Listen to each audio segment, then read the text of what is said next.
Dobrý den, dámy a pánové, začíná další díl podcastu s Poradci na vlnách. Mým dnešním hostem je Ondřej Marek, já vás zdravím.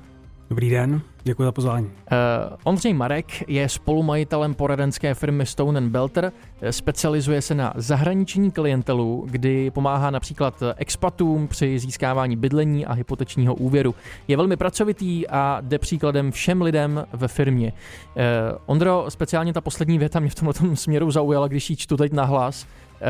Co to znamená ve vašem pojetí pracovitost? Pracovitost, že dělám asi víc než běžný člověk, více hodin. Více hodin znamená co? Více hodin, tak posledních pár let je to i 12 hodin denně, nebo když to vezmu 60 hodin za týden, tak to je ta pracovitost. Zatím se to na vás nějak nepodepisuje, myslím psychicky, fyzicky? Práce mě baví, takže věřím tomu, že se nepodepisuje. My se budeme v tomhle díle podcastu primárně zaměřovat na práci s expaty, to znamená s lidmi, kteří tady jsou, teda ať už dedikováni teda s firem, nebo se sem zkrátka rozhodli jít pracovat na svém vlastním podnikání, řekněme, zkrátka cizinci. Je tahle ta skupina těchto lidí, expatů, je v něčem jiná, v něčem specifická a jak teda možná i z vašeho pohledu tu skupinu definovat? Tak nejprve potřeba si říct, jaká je to vlastně skupina klientů. Tak pro mě zahraniční klient je klient anglicky hovořící, který žije, pracuje v České republice. Nejčastěji mám klienty, kteří jsou z Prahy, středních Čech, ale třeba i z Brna.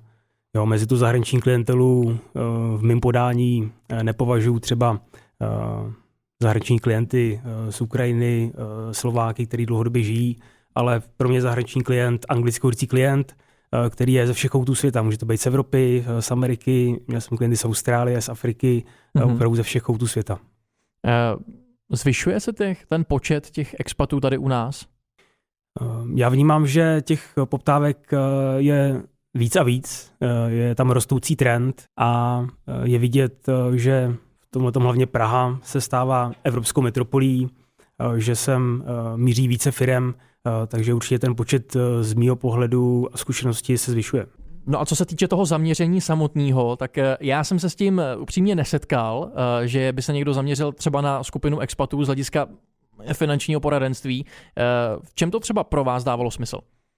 Tak úplně první věc byla, že můžu víc používat angličtinu, že se můžu v té angličtině dále zdokonalovat, zlepšovat, že je to i nějakou součástí osobnostního rozvoje. Potkám zajímavý lidi, postupem času tam vidím i konkurenční výhodu, nějaký obchodní potenciál. A když to dám do nějakého kontextu, tak já jsem v poradenství od roku 2002, kdy jsem začal dělat poradenství ještě při studiu na vysoké škole. Pardon, byly to ještě divoký léta v té době, kdy se začínal? Divoký léta, jak to myslíte? Divoký léta. Často se říká o 90. léta ve finančním poradenství, že se to tak jako všechno formovalo a že to bylo takový divočejší.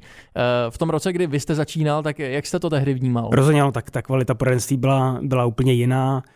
Byly jiné záležitosti v rámci regulace, legislativy. Bylo to hlavně, si myslím, o prodeji, o zprostředkování. Ku podivu i někteří lidé takhle a poradci ještě dál fungují, ale myslím si, že se to určitě hodně proměnilo a můžeme říct, že to byla jako divoká doba, co se týče kvality finančního poradenství. A z hlediska teda toho zaměření na expaty, tak kdy jste dostal, dejme tomu, nápad na to, řekněme, nebo kdy to vzniklo? Vzniklo to, tak jsem dostudoval někdy v roce 2006, to jsem přišel do firmy, která se hodně zaměřovala na hypotéky, dostal se ke mně shodou okolností jeden klient anglicky hovořící, říkal jsem si, proč ne, jako vyzkouším to, zpracovat také hypotéku a ta hypotéka dopadla. Viděl jsem, že samozřejmě mám obrovské mezery v rámci slovní zásoby, že se musím zlepšovat ve spoustě věcích. Na druhou stranu byla příjemná zpětná vazba, silnější zpětná vazba od klientů, že byl spokojen, dal vlastně další referenci a od té doby se to vlastně začalo víc nabalovat, jak jsem dělal více hypotečních úvěrů. Když řeknu nějaké číslo, tak od roku 2006-2007 jsem zpracoval nějakých 1000 hypotečních úvěrů, z toho nějakých 200-250 byly vyloženě anglicky hovořící klienti a vedle toho dělám i ostatní finanční záležitosti, ať už to jsou investice, pojištění, řeším s klienty penze, další témata. Takže tam se to postupně vlastně začalo přidávat tím, že jsem se více zlepšoval, dělal jsem další materiály třeba pro ty anglicky mluvící klienty, tak zkrátka začalo přibývat. A pak byla určitá akcelerace, když jsem v roce 2012 přišel do naší firmy Stone & Belter, kde byli už tu dobu špičkoví poradci, byli tam i kolegové, kteří mi mohli pomáhat vlastně s anglicky mluvícími klienty a byl jsem schopen ve větší kvalitě i rychleji zpracovat požadavky vlastně klientů a víc to rostlo. Takže byla tam i ta věc. Takže vy jste se vlastně jako spoléhal, nebo v uvozovkách mohl spolehnout na doporučení, že se to nabalovalo tak nějak samo a vy jste vlastně za začátku proto nic moc nedělal, ale když se to teda dostalo za nějaký bod, tak už jste si řekl, že by to bylo třeba zajímavé se tomu věnovat víc. Otázka nic moc nedělal, tak já pro klienta dělám maximum, co umím, vždycky mu poradím tak, jak bych poradil sám sobě. Akvizice. A z hlediska akvizice máte pravdu, že to bylo o té referenci, ale už v té době jsem se díval o to i na ty možnosti, jak dejme tomu o sobě dát vědět. Když jsem vytvořil webové stránky v anglické mutaci, tak jsem se díval, jestli jsou nějaké webové stránky zaměřené na anglicky mluvící klienty, což takové weby byly. Tam jsem umístil nějaký svůj profil, touhletou vlastně cestou jsem se taky vydal a cíleně inzerci vyzkoušel jsem si třeba i nějaký banner, ale nebylo to v nějaký, řekněme, masové záležitosti a ta stěžení část byla u těch nových klientů ty reference. Co třeba, řekněme, zahraniční klienti, expati nejčastěji řeší? Nejčastěji řeší tak bydlení, otázku bydlení z mého pohledu. Ty zahraniční klienti sem přicházejí, každý musí někde bydlet, ať už je to v nájmu, nebo plánuje vlastní bydlení, takže to jsou témata, které s klienty řeším. Potažmo řeší samozřejmě investičně ty nemovitosti. Mám i jako velmi zajímavé poptávky zahraničí i klientů, kteří třeba tady trvale nežijí, ale Praha jim přijde jako zajímavá investiční příležitost z pohledu třeba nemovitostí nebo historicky přišla a bylo to třeba i v rámci těch investic do nemovitostí anebo v rámci těch investic jako takových. Takže jestli to poslouchám správně, velmi často jsou to nemovitosti, co ti lidé řeší. Je tam ještě něco, co třeba víte, že se na to s nima budete specializovat, jestli jsou to jako jednorázovější věci, nebo jestli s nima potom pracujete díl? Tak s klienty potom pracuji díl, říkám jim, v čem všem jim můžu pomoci, kromě témat bydlení, jsou to navazující věci, tak jako u jakéhokoliv jiného klienta. S klienty řešíte pojištění majetku, jestli má mít životní pojištění, jak se připravit na penzi, jestli mu stačí i pro třeba penzi jedna nemovitost nebo další nemovitost na pronájem. Těch témat potom v rámci těch financí je celá řada a je tam určitě prostor pro to, aby se s klienty neřešilo jenom téma bydlení, jenom úvěry, ale třeba celá řada ostatních už témat finančních nebo finančních produktů konkrétně. Setkáváte se třeba s tím, že jestliže teda ty hypotéky jsou v tomto případě jako produktem, který s nimi řešíte hodně, že vám říkají, hele, tady se mi fakt líbí, já tady chci být díl, já tady chci být možná už třeba na furt. Jsou různé životní příběhy těch klientů.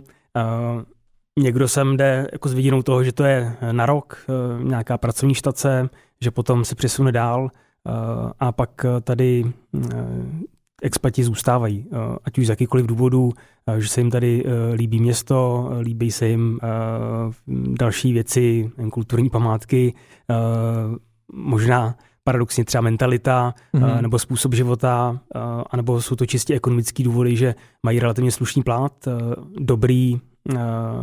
dobrý náklady životní a je tady, řekněme, relativně bezpečno. Těch důvodů může být asi víc, můžou tady potkat životního partnera, pak se tady usadí, takže jako těch příběhů je celá řada. Chápu. Ten způsob života mě docela zaujal tady v tomto směru. O ekonomice se určitě ještě budeme bavit dál a teď bych chtěl rozebrat ten způsob života, protože mentalita a způsob života je něco, na co my si tady sami docela dost často stěžujeme. U Čechů, myslím. Co, dejme tomu, ty expati třeba považují za jako plus v tomto směru? Plus, tak... Co od nich slyšíte?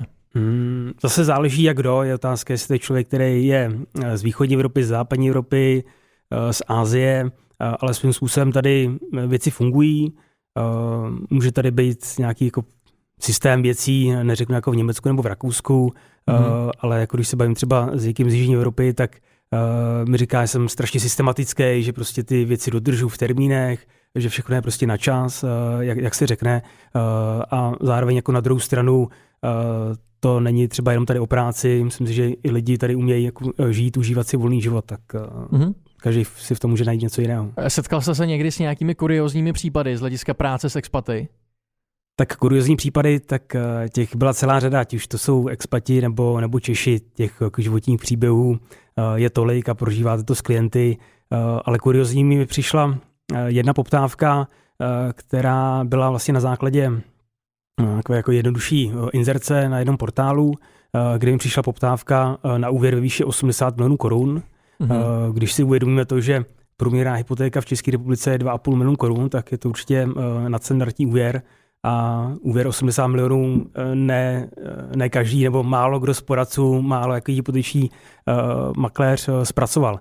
A taková poptávka přišla, bylo to hodně těžký, trval ten úvěrný případ asi rok, ale po roce jsme to vlastně s pomocí kolegy dotáhli, zrealizovalo se to a to mi přijde kuriózní, že vlastně na základě vlastně jenom inzerce vám přijde vlastně takhle zajímavý obchod a otvírá vám to vlastně dveře do, neřeknu jiných dimenzích, ale prostě do jiný úrovně toho obchodu. Stalo se potom ještě někdy dál něco podobně kuriózního? Z hlediska toho, protože chápu, že když vám přijde z portálu, řekněme, kde si zaplatíte inzerci, takováhle poptávka, tak je to zvláštní a člověk si říká, no tak tam asi vydržím teda u tohoto portálu, řekněme, nebo na téhletý inzerci. Máte třeba zkušenost s tím, že vám ty poptávky přicházejí z míst, kde byste to nikdy nečekal? Asi to není o tom, že bych to nečekal, protože spíš tomu jdu naproti a tam, kde tuším ten potenciál, tak tam ho ze zkušenosti uplatňuji nebo jdu tomu naproti a ono se to i v čase mění. Zkusil jsem i třeba bannér na některých portálech, který měli skvělou konverzi, byla tam skvělá efektivita, ale když jsem třeba to samé zkusil po roce, tak už ten výsledek byl úplně jiný. Už se to třeba přesouvá na sociální sítě, ať už to může být Facebook nebo Instagram, a je to hodně různorodý, záleží na nějakým třeba období v roce, jsou tam specifika a furt mě to ale stále vrací vlastně k těm referencím, jak pracovat vlastně s tím současným klientem, který je jako důležitý i pro tu následnou péči, vím, jak se starat o klienty dlouhodobě obecně, ať už to Čech nebo cizinec a to mi přijde jakoby nejsilnější určitě v rámci potom toho obchodního potenciálu, dlouhodobá péče. Narážíte potom třeba i na nějaký kulturní bariéry z hlediska práce zase s těma cizincema? Kulturní bariéry, tak je otázka.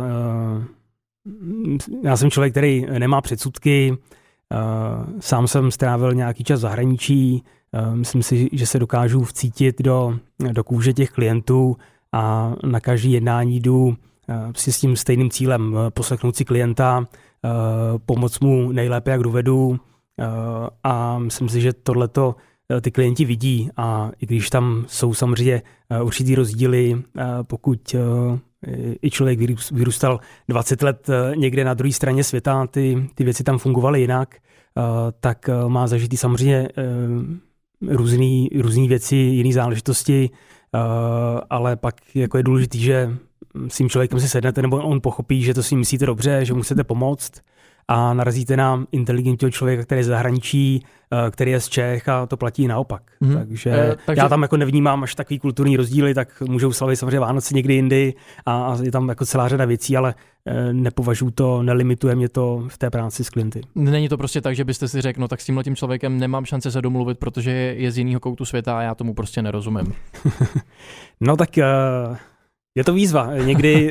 Někdy je to samozřejmě strašně těžký těm klientům vysvětlit určitý věci, protože jim pomalu musíte od základu vysvětlovat ty věci, které vlastně fungují.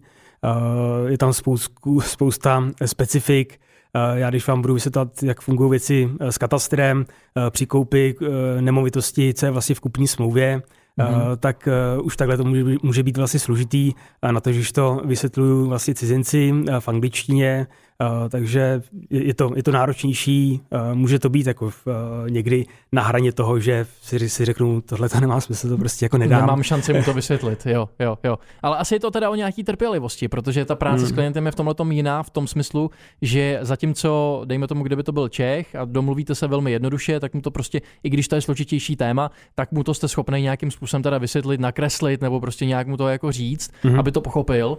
U toho cizince to asi jako platí taky, ale trvá to všechno teda díl tím, že překonáváte tu jazykovou bariéru. Určitě ano, trvá to díl, je to náročnější, aspoň to částečně vykompenzuje to, že z mých zkušenosti jsou i třeba v případě těch hypoték to vyšší obchody, v průměru vyšší úvěry, ale je to složitější, těžší i nalíst vůbec řešení třeba spolufinancování.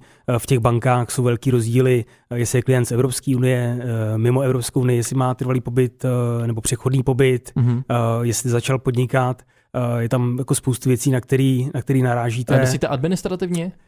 Nejenom administrativně, ale třeba i metodicky, aby vůbec to řešení vlastně šlo pro klienta vyřešit. Jo? Že určitě ty občany České republiky nebo s trvalým pobytem jsou jednodušší, třeba spolufinancování a z pohledu nějaký administrativy může být nějaký specifikum, tak mě napadá takhle i banka, jedna v Čechách, která třeba po občanech Slovenské republiky chce výpis z bankovního registru ze Slovenska. Takže ten i Slovák, který třeba má trvalý pobyt, tak musí, nebo přechodný pobyt, musí zkrátka na bankovní registr do Bratislavy, takže je tam i byrokratická zátěž po té strany větší.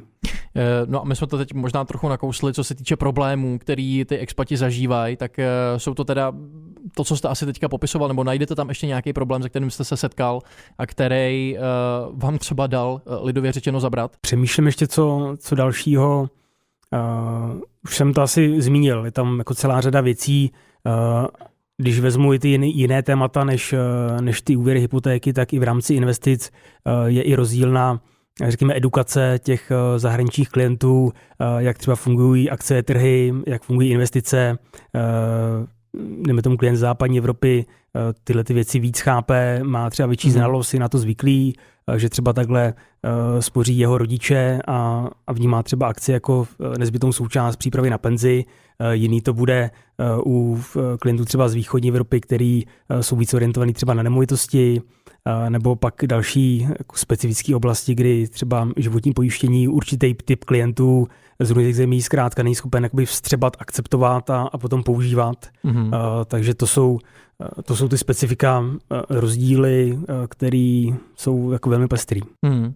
Teď mě k tomu napadla otázka, jestli se vám teda pracuje líp, teď už po těch letech, s cizincema nebo s Čechama, protože jestliže jsou vzdělanější, tak potom logicky je lepší nebo jednodušší jim tu danou záležitost vysvětlit třeba na nějakým prvním kontaktu nebo první schůzce.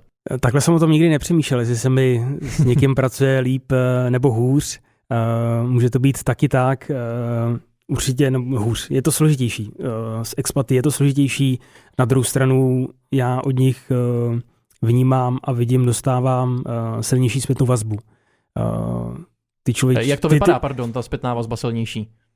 Jsou vděčnější. Víc děkujou, opravdu si vás váží, což se potom projevuje třeba i na těch referencích a doporučí vás. Je to o tom, že vás pozvou na oběd, na večeři, k ním domů, poděkuji vám, děkuji, že jste mi vlastně tady zařídil to bydlení, že jste vlastně o mě takhle postaral, i o moji rodinu. Jsou to věci, kdy pomáhám třeba i nad rámec těch běžných věcí, když potřebují vyřídit třeba něco na úřadech, tak i ve vybraných případech jsem vlastně v tomto pomohl těm klientům, takže ta zpětná vazba je silnější, není to jenom jako děkuju, což samozřejmě slýchám dlouhodobě od klientů, ale je tam něco navíc. A i to doporučení, že jsem takhle byl za jedním klientem a jako Bilke jsem se zeptal, odkud dostal vlastně na mě jako číslo, kontakt a on říkal, ptal jsem se asi 5 kamarádů, jestli neznají nějakého špičkového hypotečního poradce, tak první řekl Ondřej, to musí zavolat, druhý řekl taky tvé jméno, tak vlastně 5 lidí mi řeklo tvé jméno, tak jsem si říkal, sakra, co to je, co se děje a proto jsem vlastně tady, abys mi teda taky pomohl a tam je vidět, že ty klienti už od začátku s tím vám, neřeknu víc věří, ale tam někdy jako rychlejší ta důvěra a opravdu vás vnímají správně, profíka tak, jak mají. Tak to už je vlastně po letech, co se tomu věnujete, tak už jste to dokázal nějakým způsobem teda posunout, vybudovat. A takhle, kdyby se teď někdo rozhodl, že se třeba na komunitu, ať už je to expatů nebo jakoukoliv jinou komunitu, nějakou třeba uší, která tady je, takže se na ní zaměří. Myslíte, že existují nějaký tipy, možná triky, jak toho docílit, jak vlastně si to jméno budovat? No je to celý soubor věcí, je to, řekněme, know-how, který jsem nazbíral za těch už vlastně 13 let, takže těch věcí je celá řada. Záleží opravdu... Vy jste třeba, mluvili i o těch službách nad rámec, vlastně toho že jim vyřídíte i něco na úřadě, což mně přijde jako perfektní věc, kež by to dělal i někdo vlastně jako pro Čechy.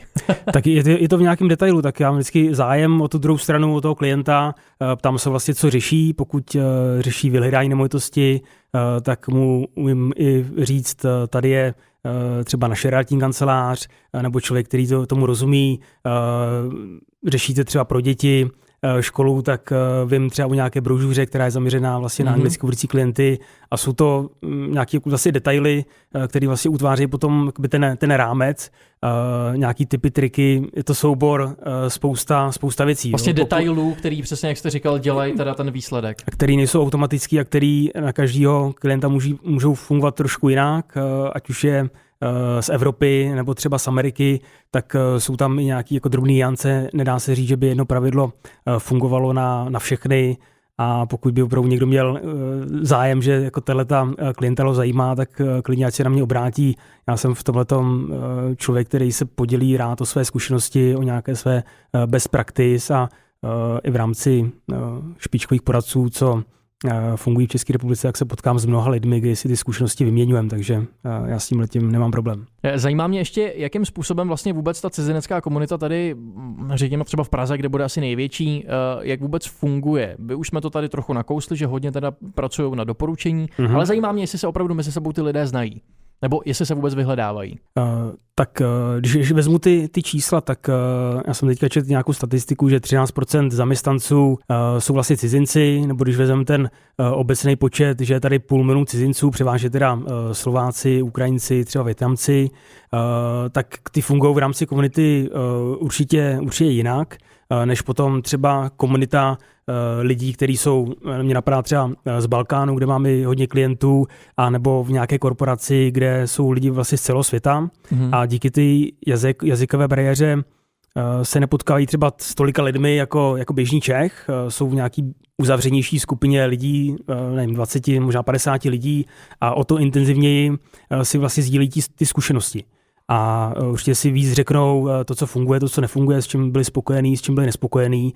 A ta komunita je v tomto silnější a možná to je i ten jeden z důvodů, proč ty reference tam fungují víc. Protože zkrátka si dávají navzájem tu oporu a sdílejí ty zkušenosti, které oni mají dobrý.